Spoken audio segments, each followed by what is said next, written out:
Hello guys, welcome to the video. Uh, Welcome from my side. This is me, Amrit Nopane, and from my team members as well. My team members for this project are I use Sakya, I use Love, I use Sa, and Persona Stresta along with me. So this is basically a project undertaken by our team for Gada Technology via MIT Sydney. Yes, so in this video, I'll basically be telling about the monitoring tool we assembled or constructed during the course of our project, and I'll be taking you guys through the steps that you need to do or say configure before you can actually actually get started with the monitoring. So let's talk about our thing first. So we've used a open source software called NEMS, called NEMS, that stands for Nagios Enterprise Monitoring Server, which is capable of monitoring, let's say, starting from one device to a couple hundred devices. So this is basically useful for a single home user or a single computer user to network administrator of say small businesses or a medium-sized organization as well. Either it be healthcare organization or say any educational institution or just a what do you say a startup company. So the basic things we need to do is we need to first of all we need to install the open source software NEMS. So I'll give I'll give you guys the link in the description. So first things we need to do is install NEMS on your device, any device, and after that we'll be burning the image into SD card and installing the image into our Raspberry Pi. We've used Raspberry Pi Model 4 Raspberry Pi version 4 Model B, specifically with the one with 8 GB RAM for this case, and an SD card of capacity of minimum 16 GB is very good for this one for this project. So after that, we'll have to run a few installation commands on Raspberry Pi. So the installation can be done two ways. One is custom installation that you need to like configure every single command by yourself and every single what do you say every single settings by yourself. It is very long and tedious process. What we've done is set up a we've done a automated installation. So you just need to run a couple of commands, let's say maximum of 3 to 4 commands, and you will be good to go with your with your installation. So I'll be dropping off the commands in the description as well. So after that, we will have to install an EMS server on our network. This server will be the base where our say the device will be operating from.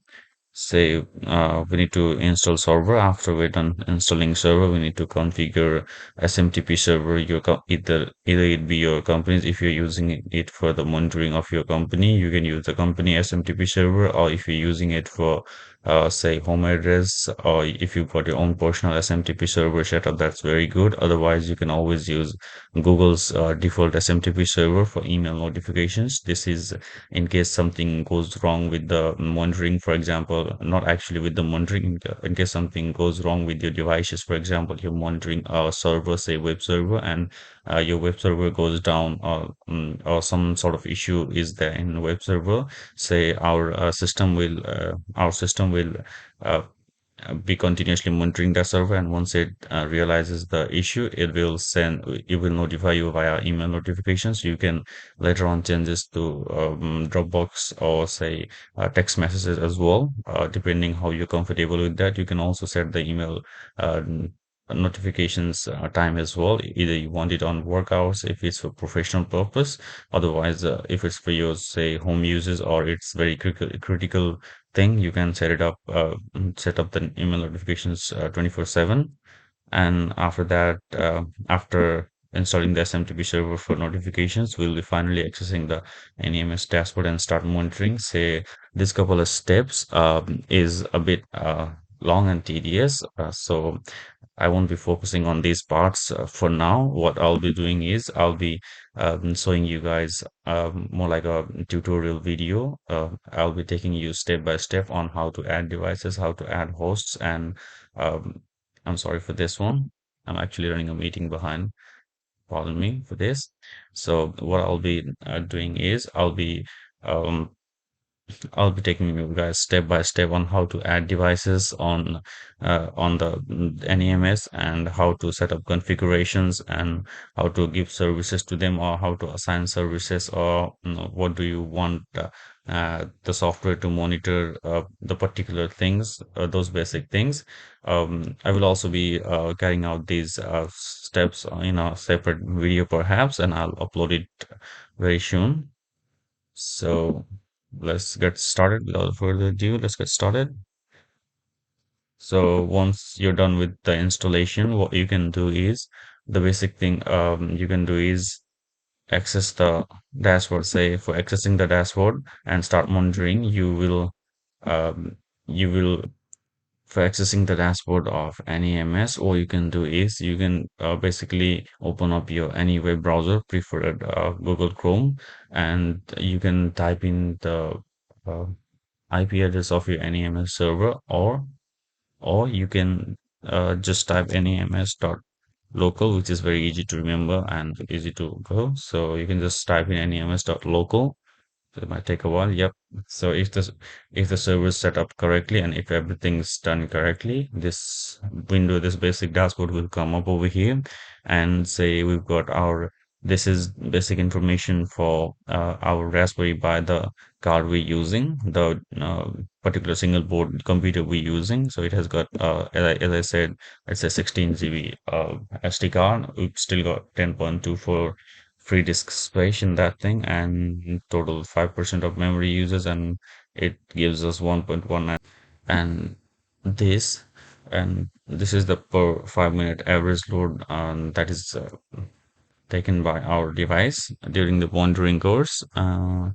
Let's move on to configuration window first.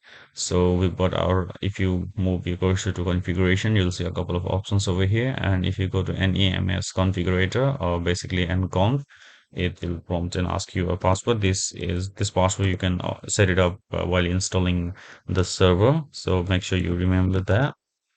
And yep, we're in. So the basic thing I'll be doing is say host. I'll be giving you guys a basic definition of what these things are. Say host. Host is the particular device that you are monitoring um, or looking over. And a host group is, for example, like you can always assign a couple of hosts to a host group. For example, you're monitoring your servers. You can actually, you've got like three different kind of servers on your network, and you're monitoring all of them. You can assign those three hosts to a particular host group, and you can name the host group as servers. So that's the basic idea. The host group is basically a group containing a couple of similar hosts. What you can do is you can basically assign certain commands to a host group, and it will apply to all of the components, all of the hosts it's included. And the services as in what services are available for you to assign, or you can add services by yourself as well. And we've got let's see, these are services. We've got advanced services, a couple of advanced services. You can always add it. I've added some commands over here. I've done some customization over here and added manual commands for a couple of extra things that we need to do over here. And say contact groups and operating systems that you'll be running. Say contact. Okay. For example, I've got three contacts over here. This one's my name, my personal contact, and I've got my MIT ID contact and one of my fellow MIT ID's contacts. So contact group, this is similar. For example, you've got a contact and you can put a couple of contacts into a contact group. For example, say users, say user one, I've got contact group two. I've got two contacts in user one contacts, and I've got just one in admin. For example, this all admin is always one, but you can add, say, I've got three contacts added. I've got three contacts added in admin group. These contacts are basically useful when sending notifications. So coming down to the main point of the video, how do you monitor your devices? So basically, when it comes to monitoring, what this thing can monitor is not this does not limit you. Uh, um, this does not limit you within some what do you say computers and servers. What you can do with this thing is you can actually go on and monitor like every single thing that has basically assigned an IP address on your network. For example, if you've got a light bulb on your home, say on your smart home, if you've got a light bulb assigned uh, a light bulb on your home network, you can assign it to host, and you can monitor that as well. You can see if it's up, if it's down, or like what services we can assign it to, and other things. For example, your smart refrigerator as well, your TV as well, everything basically, not limiting to the basic computers and stuff, not limiting to the primitive monitoring style. This one single particular tool we've constructed, it can actually monitor basically every single thing on your network that has got an IP address, starting from smart home or IoT devices to your computers, to your servers, and all of that thing. So let's get started. So if you go, so also like a couple of hosts over here that I've already added. Let me just clear this up and actually show you guys how to add one and how to, yep.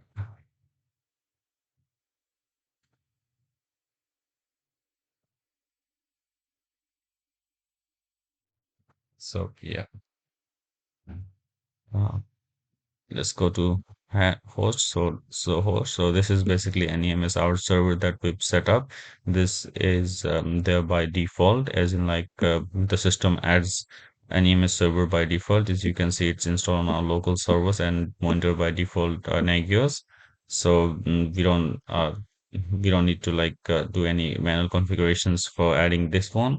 Let's just add another host. For example, like I want to add what do you say, let's say add uh okay, let's add my phone. I've got my smartphone.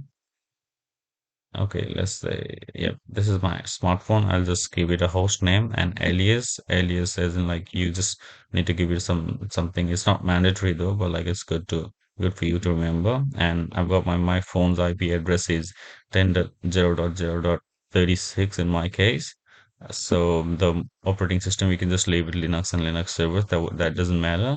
And monitored by default Nagios. So this is very important thing. If you leave it like this, like nothing, it won't be monitored by anything, but you have to give it to default Nagios so that it will be monitored.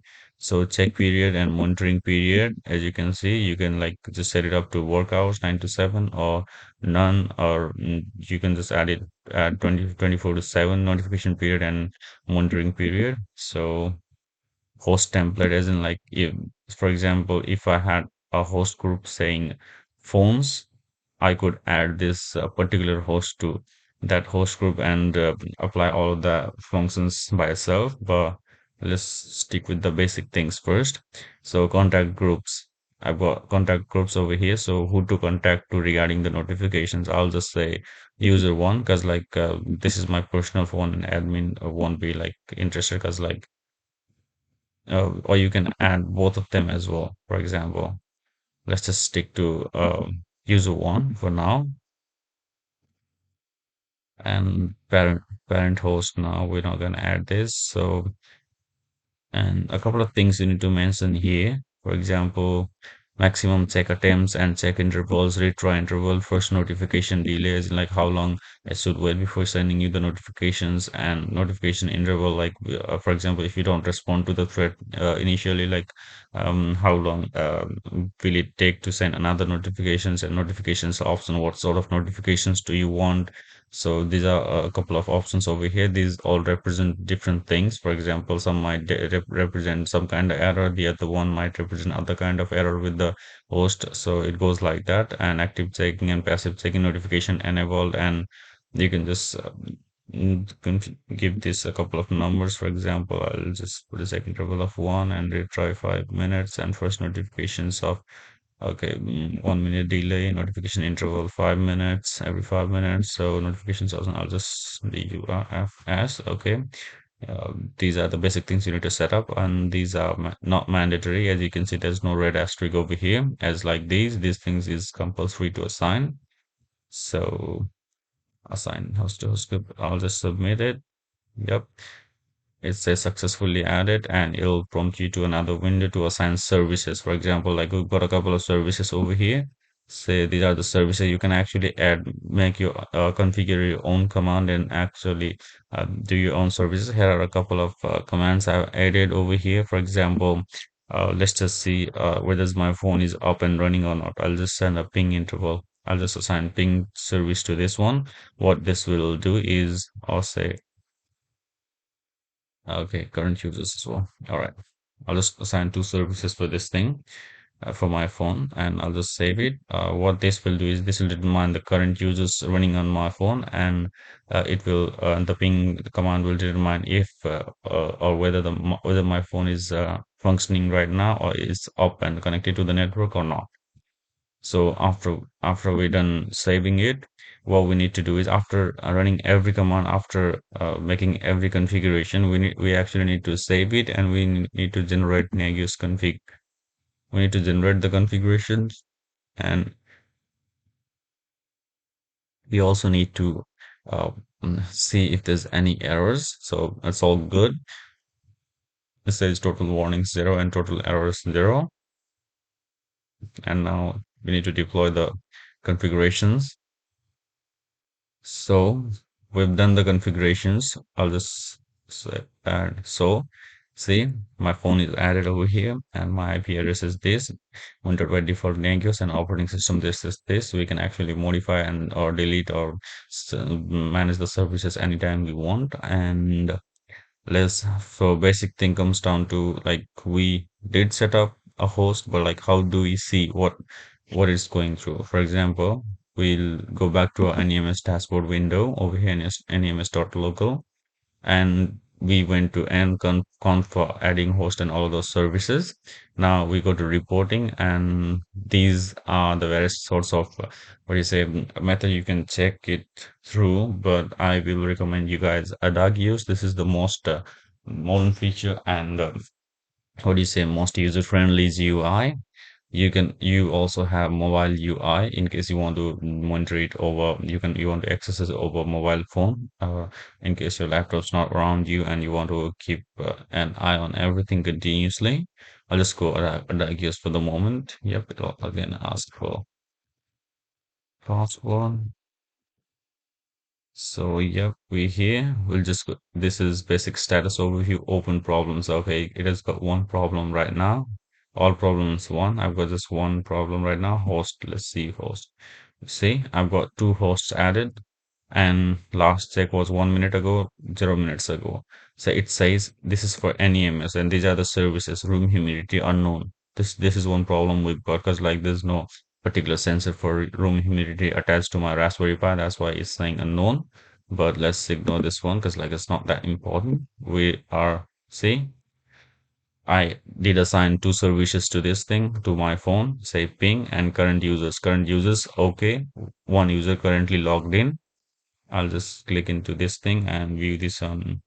So for example, this command has already been executed, then this service has already been determined 0 minutes ago. I'll just give ping a refresh. This has not run yet. I'll just run it manually.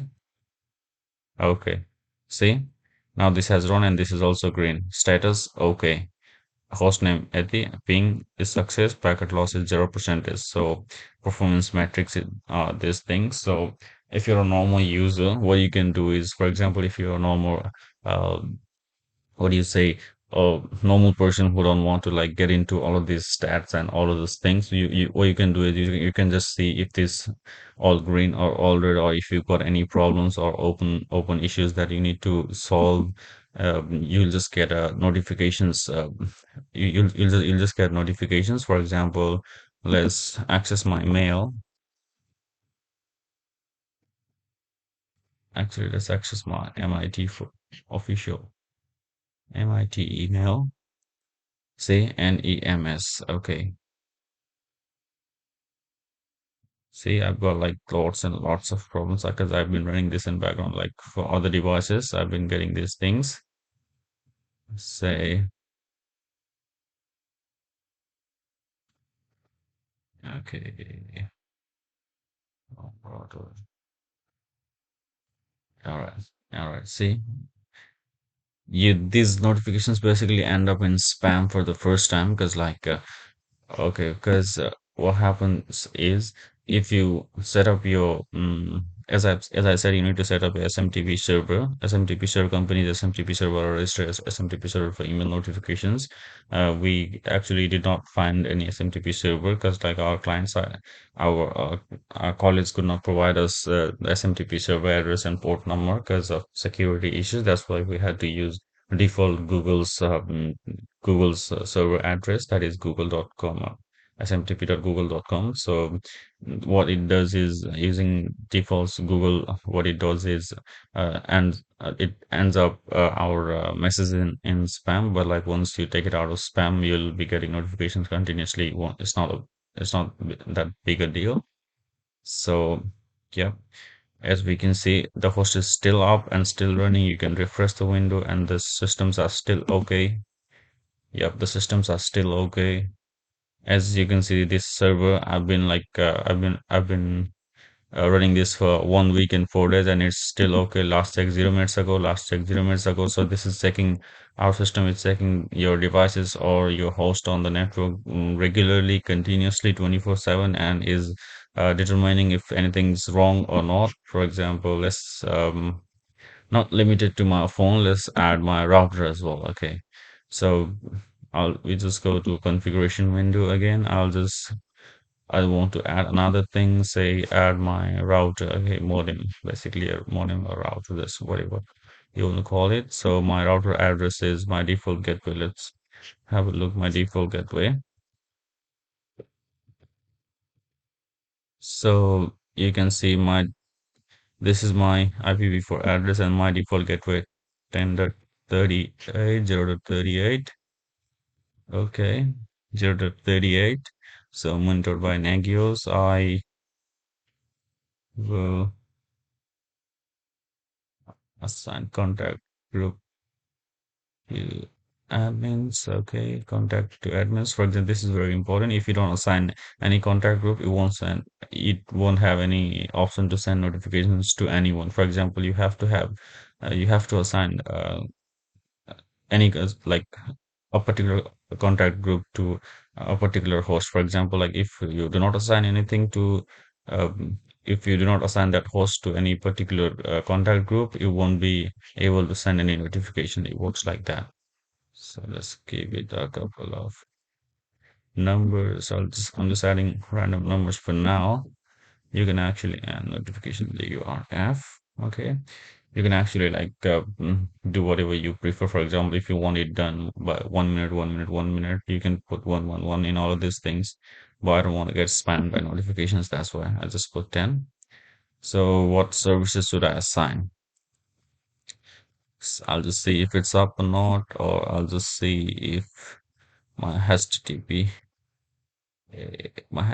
is running or not. I'll say current use. Let's take 3 services this time. So how these services work is, for example, like these services are manually encoded. For example, these services has got commands within. For example, if you just let me save this, I'll explain it to you how the services work. I'll just generate configurations and deploy it.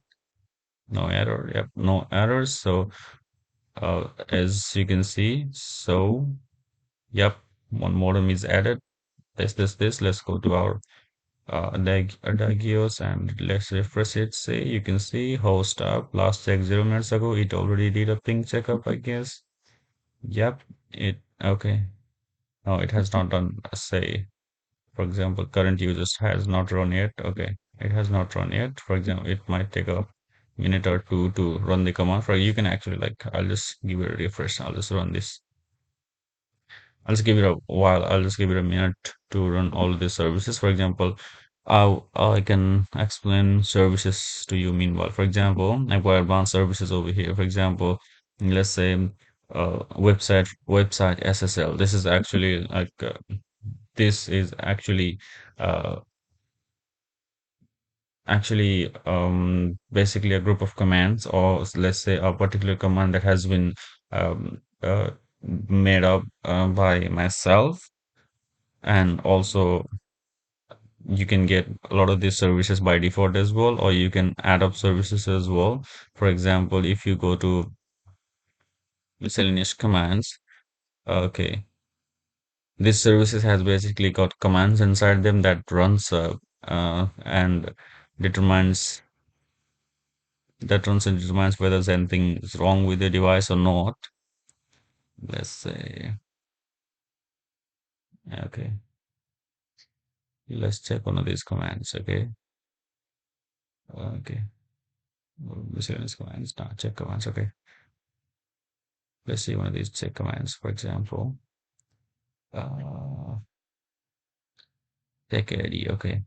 For example, for this one, the particular command is this over here. The particular command is over here. For example, if you know how to add commands, you can create your manual commands and specify what particular thing you are looking for in the particular device. For example, if there's any server that you look, for example, if there's any HTTP server, you can assign HTTP service to it, and you can assign ping service to it to determine whether HTTP service is running normal, or you can actually assign uptime services as well. Yeah, you can see how long has it been running, or how long has it been down. And let's say what else, if you can see whether if it's up or not, like, or say if it's any, like for example, any workstation or an employee computer, you can actually see how many users are logged in currently, whether it is active or not. This is very useful in case of like everything basically. Let's just jump back to a diagnose for the moment. Yep, this has run all of these commands and all of these are green. For example, my home router is in good condition, I'd say. Looking at this thing, it's in see zero packet loss and all of these things. Modem HTTP services running very well, and my router's up obviously. And current users, I've got one user is currently logged in. My admin user probably. HTTP services, I'd say, like if this was down, my whole internet would be down. That's the basic thing. Okay. So these are the basic things you can do. Let's let's make a quick edit to show how this works. For example, let's go to host and let's edit a value over here. For example, modify. Okay.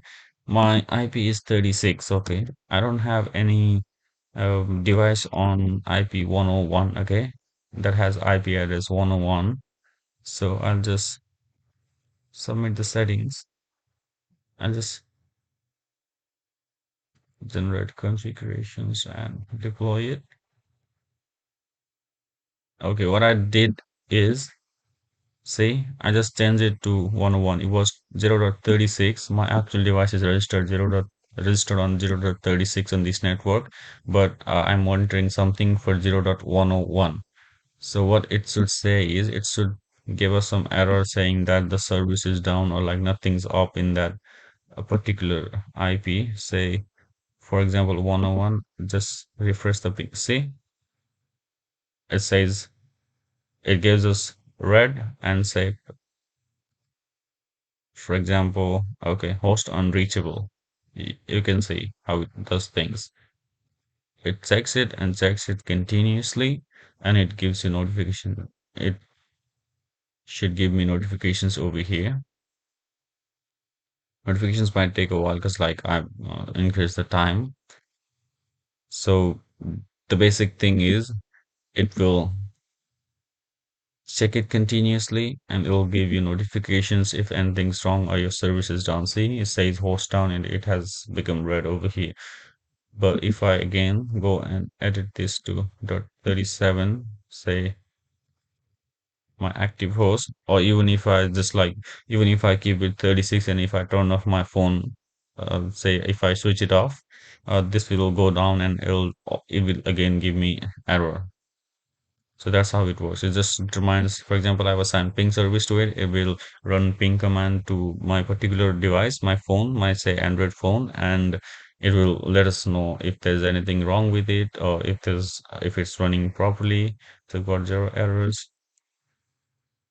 Deploy. Yep, it should be up and running right now. This host should be up in a couple minutes. Say ping, we'll run it again and determine if it's up or not now. Yep, see? It's up now. See, it's up now. It's green. It's all green. It's all green. Yep. Yep. So that's how it works, basic thing. So not limited to one more thing. What we've customized this for is, let's say this, we did this for devices and particular IPs. Say, uh, okay, for example, what any specific like a typical monitoring service would do is it would monitor your a couple of devices to the maximum or say a particular device to the maximum. What with this tool what you can do is you can actually monitor not limited to devices and workstation or you can actually monitor servers. For example, say from with the help of a single board computer and open source software we've integrated and customized it, you can actually monitor every single thing that has got an IP, starting from IoT devices to your smart home to light bulbs to web servers. But what we customize it for doing it is not only limited to those things, we've actually added a extra feature for monitoring websites as well. For example, let's say, okay, let's go to our configuration panel first. Okay, if I want to, for example, if any, what do you say, any system administrator or for example there's a university a small university or say a small business owner, for example a restaurant, let's take a restaurant. If there's any restaurant that wants to monitor its website, for example, especially in this scenario, in pandemic scenario, everything's moving online and they're taking orders online and all of that stuff is happening like over the internet.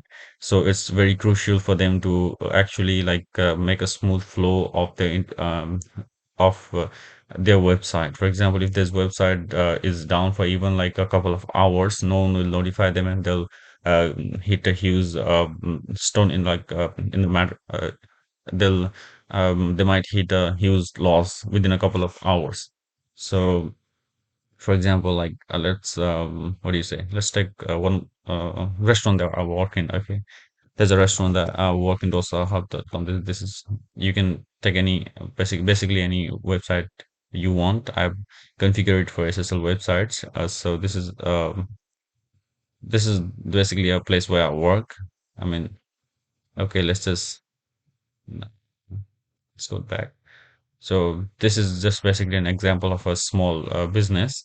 For example, this has got basically three stores in Sydney, and this is a small business and a perfect representation of a small business that the project is designed for. This uh, what this will do is I can actually monitor this website and see if there's any lag in this website, if the website is lacking or not responding pretty well as usual, and all of those stuff. And it will notify the owner of the website or the site, the admin or whoever it's assigned to contact. So I'll just go to host. I just add host name. It will be website, say website dosa hub, sorry. Okay, website dosa hub alias dosa hub Strathfield. This is the place where I live and where I work, basically. So you can actually give IP address as well or the DNS name, domain name server. For example, I'll just be giving the name server because it's actually easy to copy and paste rather than like going up and finding its IP. Okay, over here. Yep. dosahub.com.au. Is that it? .com.au. Yep, that's it. So monitor by Linux, monitor by Nagios. Okay, and contact. I'll just put admin.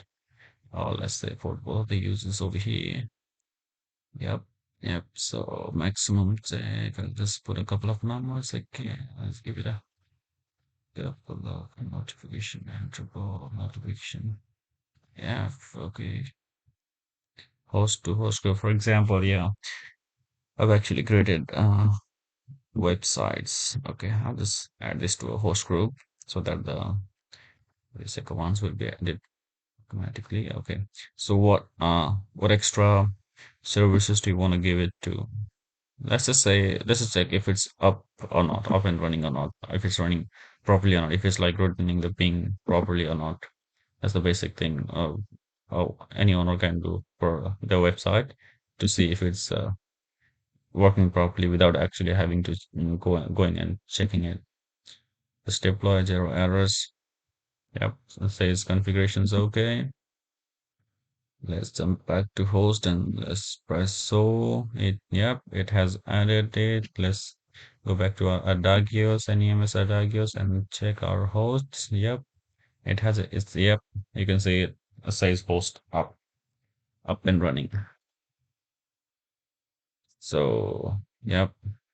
So for example, return time average is 198.26 milliseconds. You can actually determine how fast it is running. For example, if it was a second or two and still up, that would be an issue. For example, you could actually see its return time that determines if it's lagging or not, if your service is lagging or not. So it goes like that. Okay, uptime of SSL. It has got some issues with okay, move permanently. Yep, this owner needs to fix a couple of things in their website. So this is how it works. And we'll just evaluate ping if the service is run or not. Okay, services should be running because the website is up and we just saw it. This is the okay. Yep.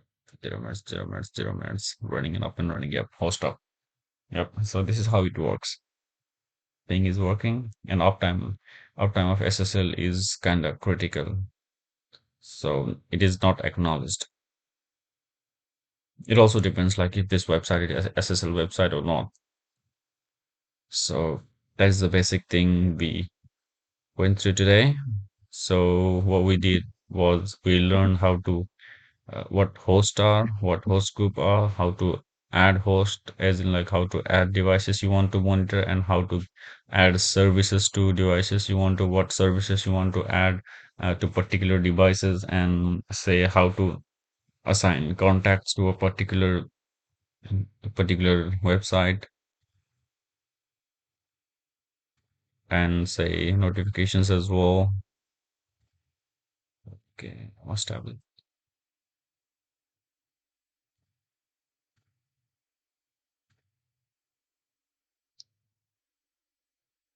Okay, see. Okay, so 11:52. The time is nah. It is 11:52 a.m. as in 12:30 p.m. No, this is actually like that time might be wrong, but say we just added a critical problem with home router, host router. No, no, no. Those all have SSL. Okay. See, it send notifications like this. For example, HTTP critical, move permanently. See, SSL service, it has some issues with those. I have had some issues with SSL services that's why it send notifications like this. So that's how it works basically. So if anything's wrong, or your website is down, or your device is down, or it's not like responding to certain services you've assigned, it all gives you notifications straight away. Like you don't need to like worry or go and have a check or like keep sitting in one place and observe everything with this tool. Like for example, like with a single board computer and open source software with some customization and installation, you can actually be relieved and actually be notified if anything goes wrong with your network. And by network, I don't mean like a small network. It can actually monitor, let's say, to a maximum of 100 to 200 devices, 200 hosts at one time by one NEMS server. And the crazy thing about this is it don't limit you, for example, like to one server, one NEMS. one NEMS server per network. For example, like this is my NEMS server, right? This is my one server that I'm running on in one Raspberry Pi.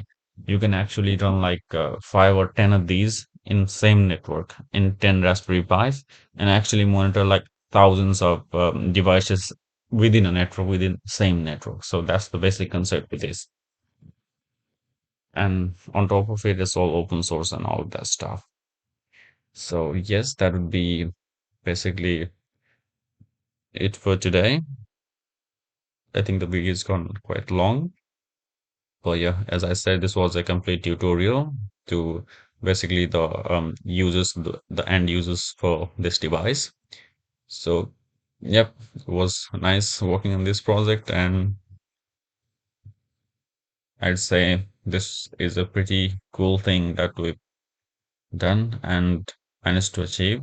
Yeah, yes, that'd be it. Thank you so much, guys. I'm just gonna end the recording now. Thank you.